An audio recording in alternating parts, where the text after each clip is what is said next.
watching The Edward Fowler Show. Now, here's your host, Edward Fowler. And a very good evening to you, everyone who's tuning in on Monday, the 7th of October, 2024. We're live this evening, as always we are, and tonight I'm bringing on a great person on the show. And again, thank you so much for accepting the invite. It's a pleasure to have on a pianist / composer. It is a pleasure to have on Duncan Moss. Welcome to the show. How are you this evening? Very well, thanks, Edward. Thanks very much for having me on your show. Looking forward to it. Yes, no, I appreciate you for the for accepting the invitation this evening. When I reached out to the people behind, promoting yourself which I'm a part of an email chain, what made you to join the show? What was it about this channel was for? I don't mind having a good old chit chat with myself. Yeah, well, I've done loads over the last couple of weeks since the album came out. So everything from the BBC to Classic FM and all sorts of stations. So when the guys came up and they said about your show, I had a look at it and I thought, yeah, this is fun. I like the way it sounds. I like the way you do it, and I thought it'd be fun to do it. So I am. Well, it's a pleasure you're on the show, and thank you so much for liking what you saw of my content, and I hope I can now live up to that today in our conversation we have. Sure. So, talk to me about you, because of course many of my viewers and listeners may never have heard of Duncan Moss before today. So, to anybody who is new out there, tell them regarding your new album called Hope. Give us a teaser. What is it about? Yeah, the album, I wrote another piano album a few years ago called Mnemonics, and I tend to write kind of emotive piano. I write from the heart, and it's music that makes people feel quite chill, quite relaxed. And I get comments from all sorts of people, but I love it when I get comments from people saying, I'm a rocker, or I'm a headbanger, or I'm a heavy metal fan. I never listened to piano, but I heard yours and I love it. It's very different. So that kind of makes my day. So I like to connect with people. That's really what's behind it. So I did the Mnemonics album, and then we did the following one with an orchestra and piano, and that was huge fun because that gave it much more depth to have a full orchestra doing it. And then people had started asking, well, when's the next piano album coming out? So at the beginning of this year, I carved out a couple of months and I thought, I'm going to write the next piano album. And I had lots of ideas in my head and lots of pieces that I'd already written. But it was a really kind of 2.5 month, very intensive period writing that. And the idea behind the album of Hope, I don't know about you, but you and your listeners as well. But there's so much bad news in the world. Every time you turn the news on, or you look at your news feeds, it's like Armageddon across the planet. From wars to geopolitics, to stuff that everyone goes through much closer to home. Bereavement and relationship issues, mental health, cost of living crisis. I mean, the list goes on and on. And it seemed to me that the one thing that people needed above everything else is hope. If you've got hope, you've got a fighting chance of getting through everything. But if you haven't got hope, you're really in a bad place. So wherever you are in the world, whatever creed, colour, nationality, it's irrelevant. What really matters is if you've got hope and you think the future is going to be okay. So that was basically the premise behind the album. And then the pieces themselves, as I say, really, they almost wrote themselves. They were pieces that, as I say, I tend to write from the heart. It's how things make me feel. And these titles came into my head. And I mean, I literally spent 2 months, and I think I whittled it down from 22 pieces down to 12 for the album. For the 45 minutes cut off. And that's what's behind it. I like that. It's a great story. And as you mentioned as well, you're right. There is a lot of bad news at the moment. Every time you turn the news or any channel you go on, there's always about bad news around. It's like doom and gloom. So we need a bit of positivity in the air and a bit of, something to uplift us in the mornings to get us on our day. And your music definitely does that. So when I saw the invitation of you doing promoting about your new album Hope, I thought, yes, I would like to have you on the show if possible, because your music is very related, and I feel like when people hear it for the first time, they are immediately hooked towards you. That's just me looking in from an outsider. I don't know how you feel about that, but you can answer that in a moment. But as what I'm feeling, I feel like when you release something, there's a lot of chatter. A lot of people are immediately connected with you. It's like they know you just because of the music you release. And I'm glad that people are always asking you about when you're going to release the next album or the next song or whatever it may be. So I'm glad that people are very much wanting more from you. Yeah, it's a lovely thing. I mean, it's very humbling. I've got to be honest. It's a very humbling thing. And, I actually didn't even start doing social media till a couple of years ago. And my team said to me, you've really got to do this. And I said, well, I'm an old dog now. I'm hitting 60 and, this is like teaching an old dog new tricks. Are you sure? And I'd heard all the stuff about social media. It's all negative and, having horrible things. And I've got to tell you, in 2 years, I think I built up something like 100,000 followers. And I have not had one negative comment. That's the honest truth. Not one in 2 years, which, I'm told is a bit of a miracle in itself. But the reason, I think, is that I do genuinely, I'm not just saying it, I do genuinely care about people. And as I say, the music I write from my heart, I've got nowhere to hide. My head's well above the parapet. And I must have had, well, I know for a fact I've replied to over 40,000 comments now, because I try and reply to every one that I see. Because I think if people are taking the time and trouble to actually listen to me and then to comment on it, then the least I can do is say thank you or answer their queries, which I do. So, without wittering on, it's kind of turned into a nice little community that grows literally by the hour. And I love it that people, say things like, when I put a post out in the morning with some piano on, they say, it makes my day, or it starts my day off really well, or I look forward to Thursdays because I know you're going to be playing the piano. So at its simplest, it's just spreading a little cheer. It's really that simple. Absolutely, and that's why you mentioned about 2 years ago you started posting, and overnight you've reached a phenomenal amount of followers, and all kudos to you, because you were able to spread that positivity which people want and they are desperate for, and you're able to provide it, and you've done a very good job. And I feel like the people behind helping you out with getting used to social media have done a cracking job, because I feel like you've mastered it better than I have. Well, I wouldn't say that at all. I mean, I've done it, I've had some good people helping me for sure. And they'll all attest to the fact that my technology skills are terrible. No. It really has been a very vertical learning curve. I can admit that. Very vertical. But I'm getting there. Getting there. Well, you got on this show perfectly fine. So you are heading in the right direction, I have to say. But I think I'm hoping I'm right, because if you're watching this on YouTube, then you know what I'm going to say, because you're joining us from it looks like your kind of studio. I hope I'm correct, because I can see a lot of computers in the background. I can see so many things on the wall behind you as well, in the far back.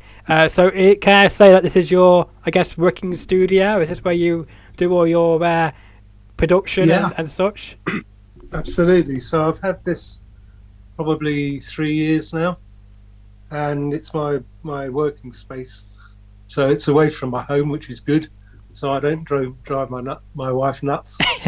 I had a little studio in our flat before, and when we were doing some of the bigger scale kind of orchestral stuff with a band, and then you get to mixing it, which basically is, you hear the same thing 1,000 times before you're happy to get it exactly right. That drove her absolutely potty. So it was kind of studio or marriage, really. So given we just had our 39th wedding anniversary, I think it was probably a wise move. And yeah, this is my workspace. So I come here and this is where I do what I do. Well, congratulations to you on your wedding anniversary as well. Hopefully you had a great way to celebrate.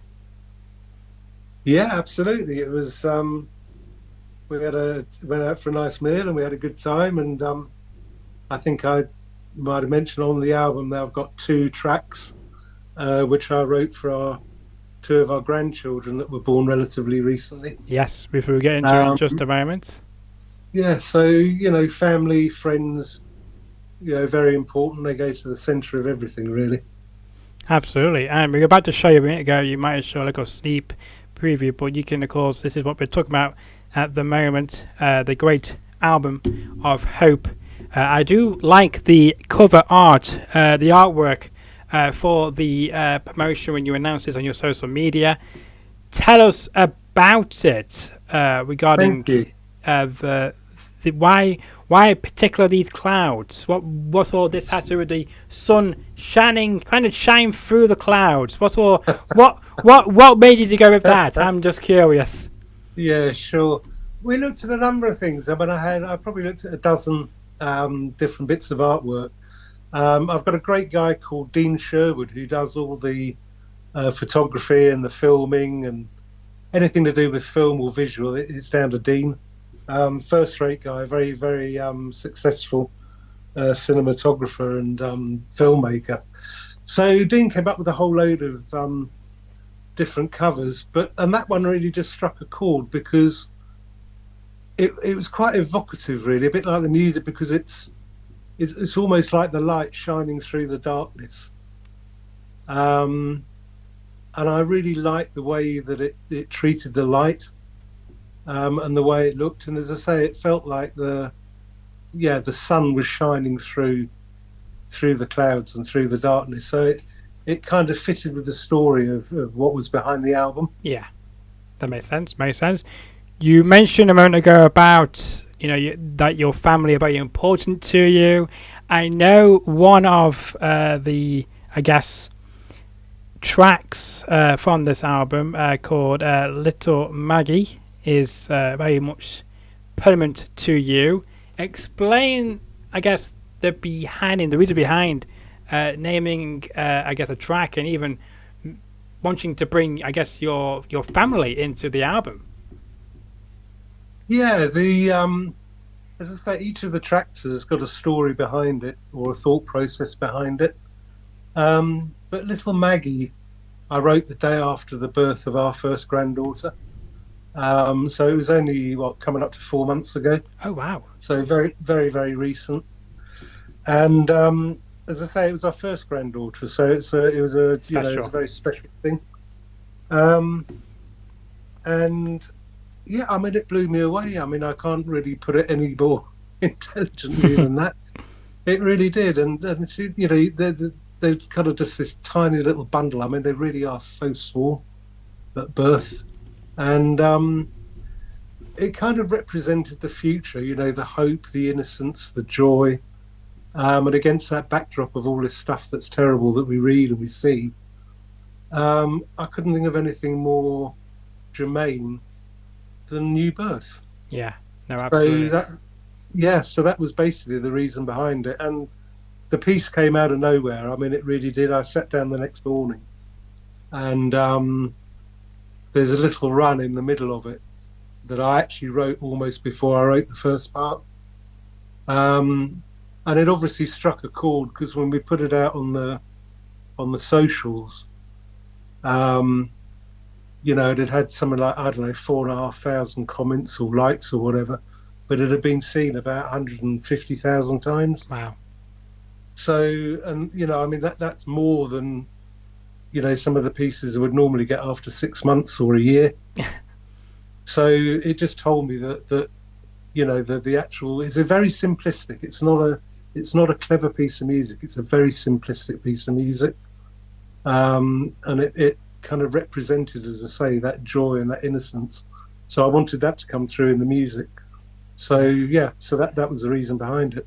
Fair enough. And I was going to say, following on that about how the reaction to Little Maggie, and you've answered that perfectly well. It's booming among your social media and streaming presence, and it's great to see. So hopefully that continues for months and years to come, and might become, I guess, your biggest ever single you've ever released, maybe, from the album. I mean, you just don't know, do you? I mean, No. as you know better as well as I do, it's all very random. It is. And, I did one of the pieces on that Mnemonics album. It's Moonlight Lullaby, and for some reason that just struck a chord. I know it got put on a couple of editorials and a couple of playlists, but that went through the roof. Wow. And others that I thought were just as nice or even lovelier are kind of, average. So you just don't know. The whole thing is, random. It's a bit trial and error, and you don't know what connects with people particularly. But when it does, you know that it does. It happens quite fast. Yeah, indeed.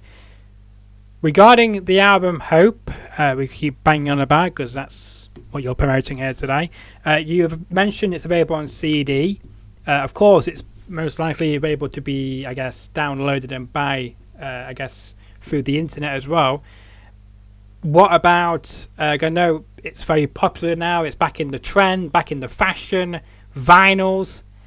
Any chance of it appearing on a vinyl? Yeah, sure. I kind of did CDs. I mean, I wasn't going to do CDs. Streaming, it depends which way you look at it. You could look at it and say it's great because it gets to more people. You can also say, you do 1 million streams and you get $4,000. So, in the old days, if you'd have sold, I don't know, 50,000 albums, you'd be making a lot more than you make streaming. Yeah. So you can argue the toss both ways, but we had a lot of requests for CDs on the first album, piano album. So I kind of decided to do it for that one, and then because I did it for that, people are saying, when is the next CD coming out? So I've done it for Hope, and they have sold well. I have to say, we've had a lot of orders for those. Good. By the way, you can get those, just so you know. Yes. On the website, which is Duncan Music, and there's a little tab there at the back called Shop, and you can order them on there if anyone wanted to order one. But to answer your question, so we've got all the streaming platforms, obviously. You're right, you can download it on all sorts of places, Apple and Deezer and what have you. Mm-hmm. And then we did the CDs, so they're available, which we've got via the shop. Vinyl, I'm not so sure. I mean, there's a few things with vinyl. First of all, it takes a lot longer, the lead-in time, so you're looking at 3 or 4 months, really. Oh, right, okay. And a lot of them seem to get made, I think, in Germany. Oh, right. But obviously there's a bigger cost involved in getting those, and you don't know if you're going to sell any. Yeah, that's true. So the view that I kind of took was that I've got 2 more albums I've finished that are unreleased. I haven't put them out yet, and they're sitting there waiting for, as this audience builds, and there's a market to put them out. They're much bigger affairs with a full band and an orchestra and all the rest of it. And I kind of thought I'd take the punt and do the first of those on vinyl, because I think it fits that marketplace quite well. And like you, it's fun, rummaging around in record shops, or like Rough Trade or whatever. I mean, it's a very pleasant way to spend an hour or two, because you don't know what you're going to hear. No, you don't. And you can go up to the guys and girls and say, can I hear a track of this? Or, and I kind of think it fits that medium very well. So, rightly or wrongly, that's the decision that I made. And hopefully for one of those next albums. Yeah, I like that. I like your planning. I hope it pays off for you as well, because I hope people do buy your albums on vinyl as well, on CD as well. It's good to see that people are buying it on CD, because many people say when you Google it, they say, people are now buying less CDs and going towards streaming and whatever else. But I prefer having a CD or something physical, so you can go around with it and you can show people like this is what I've got, and you should get it as well. So I'm glad that the CD sales are very good alongside, of course, the streaming side of things as well. So it's good to see, and it shows you that CDs are not dying yet. No, I don't think they're dead. I mean, they're obviously not selling in anything like the numbers that they used to, because that was the only way you could access music. Yeah. But there's a certain cohort of people that still like the physical act of, taking an album out of a sleeve or a CD out of a case, and putting it on. And I think particularly with vinyl, you've got a very, how can I put it? It's a very analog kind of sound. It's a very warm sound, and streaming is good. But I have to say, if you put what we used to call a record on, you put a vinyl on, and there's a warmth to it, which is really lovely. Yeah, no, it is indeed. Moving forward, you mentioned about your website, so let's talk about your social media as well. We got a graphic made just for you on my show today. We got Duncan Moss Music on Facebook, also on X as well under the same name, Duncan Moss Music, and also on Instagram, Duncan Moss Music. Musician, actually, to say, on Instagram, all on your screen. So make sure you do follow Duncan on across all those platforms, and make sure you share him around to all your friends and tell them more about this great composer and pianist as well. Have you got any particular goals you are looking to hopefully to achieve by the end of this year, or have you got any goals you want to hopefully achieve heading into 2025? Can you believe we're mentioning that? 2025 almost. I know. It's come around very quickly. It has. It really has. Yeah, I guess so. I mean, I love performing. So that's one thing I do enjoy, being in front of an audience. And I love all the banter. Yeah. Which tends to go as part of the show. And it's all part of that, engaging with people, which I find really fun. So I've had a few gigs in London over the last month or two, which have been huge fun. So I guess goals is to do more gigging, more concerts, getting out and about more. So that's definitely top of the priority list. Good. And then the next one, I suppose, is to get out one of the 2 albums that I've got sitting there completed and ready to go, because they're similar in as much as they're melodic. I'm a great sucker for melody. So they're very melodic, but they are very, very different. They're very, how can I put it, kind of genre bending. I love classical, so I mix classical with rock and jazz and funk. But it feels like it's absolutely seamless. So it's very difficult to pigeonhole. There genuinely isn't anything out there like it. No. So I'm very much looking forward to putting one of those out as well. Absolutely. And as you mentioned, that's why I think more people are coming to your music, because you've done, which I think other people are either scared of trying to do, or they just don't want to do that. But you've gone ahead and you risked it by, bringing other genres of music into other genres, and it's working out very well, as you mentioned. So all kudos to you for thinking outside of the box and thinking creativity. You're bringing, I guess, different genres which you like and putting them all together into one, and see how it sounds, and if it sounds to what the message you're trying to get across, and it's certainly working for you. So keep up the great work with that. No, thank you very much. I mean, I don't like pigeonholing music, and I think music's very subjective anyway. So what some person thinks is fantastic, another one person thinks is awful. Yeah. So I never, how can I put it? I never really judge it, because you can't judge because it is subjective. So, I used to think, I don't like rap. Well, I can't say that anymore, because I've listened to some amazing rap artists. Can you name some? Can you name some who you enjoyed listening to? Yeah, people like Dave and Drake and Stormzy. I mean, these are really talented people.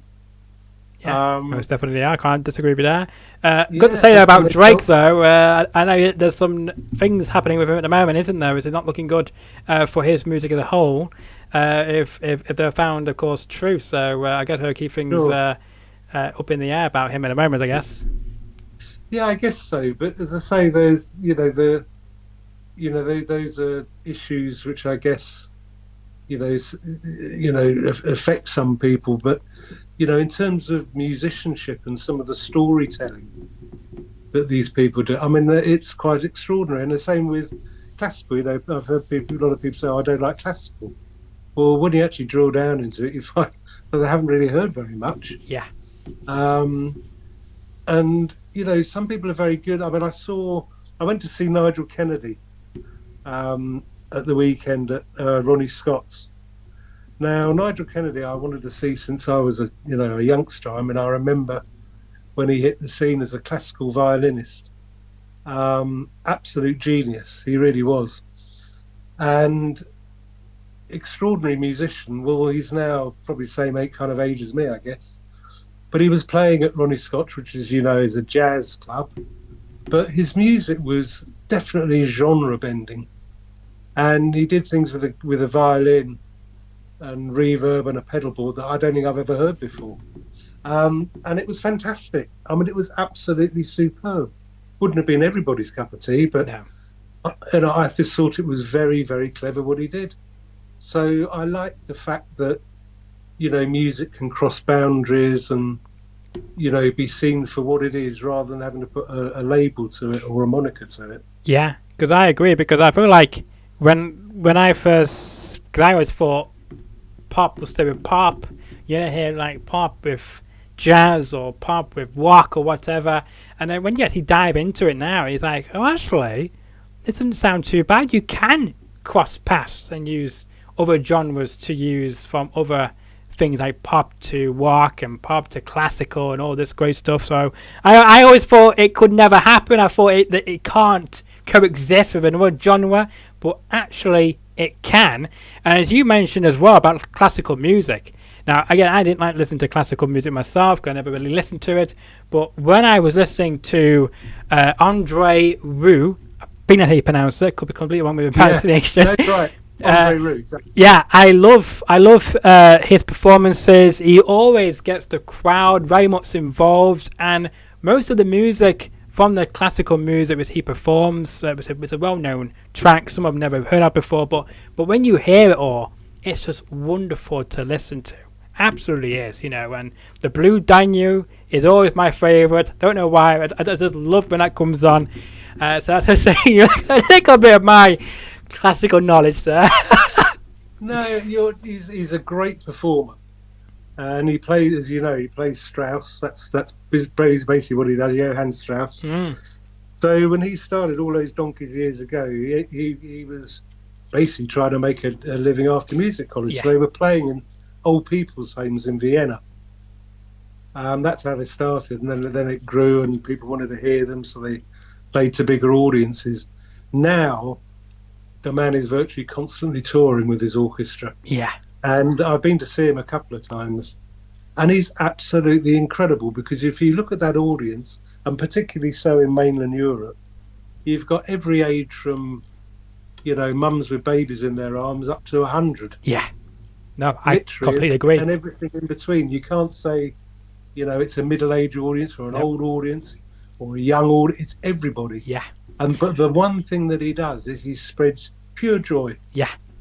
And people are just having a great time. They feel they're part of the show. Yeah, and he makes sure as well that they all are involved in every section of it, young to the old.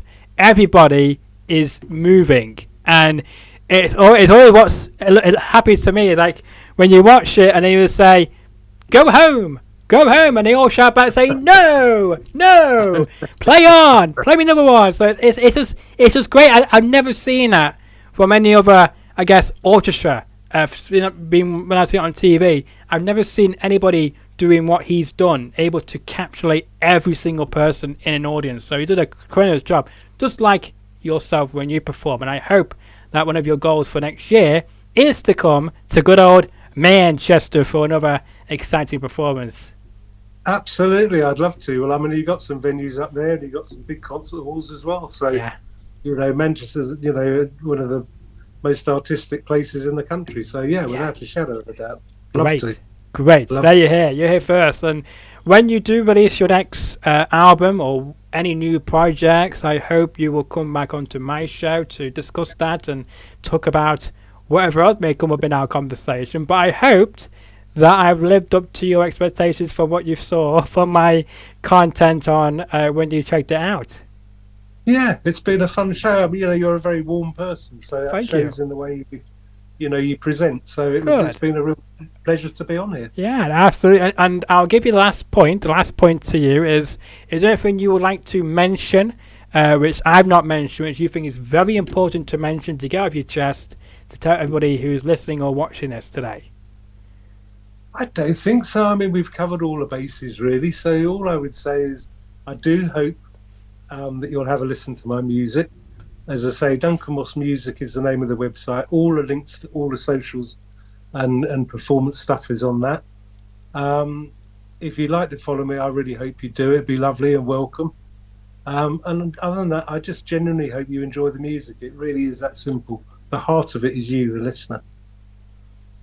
Couldn't say any better than you, Duncan. What a pleasure to have you on the show. I keep saying that word over and over again because I truly mean it. It was an absolute pleasure to make this happen tonight. And, best of luck with all of the reaction to the album. And I hope that people will continue to find you and support you in the months and years to come. And I can't wait to find out when that new album of yours releases on your social media, when you tease us with that. I look forward to that. But if you enjoyed this episode, then make sure to smash that like button, share the video around, tell everybody about Duncan Moss and check him out, as he said before, because you will not be disappointed. And if you don't check him out, then you can be squared.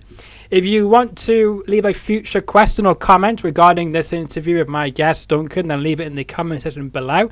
And if you're new around here and like my content and want to see more of my great episodes with great people, then smash that subscribe button. It takes 10 seconds or less to do, and we've got over 271 subscribers. And I should mention as well that I have tagged Duncan's YouTube channel in the description below for you to directly click onto his YouTube from my channel. So there you go. I thought I would share that at the end of this interview. I am back tomorrow night for another great episode because I got a exciting email about if I'll be interested in having on a guitar legend. So I thought, why not? So tune in tomorrow to find out who that will be, because I'll be announcing that in the next 20 minutes or so on my social media. So stick around to there. You can find my link right on your screen. But thank you again to Duncan Moss, and thank you to everyone who's tuning in tonight. Thanks very much indeed.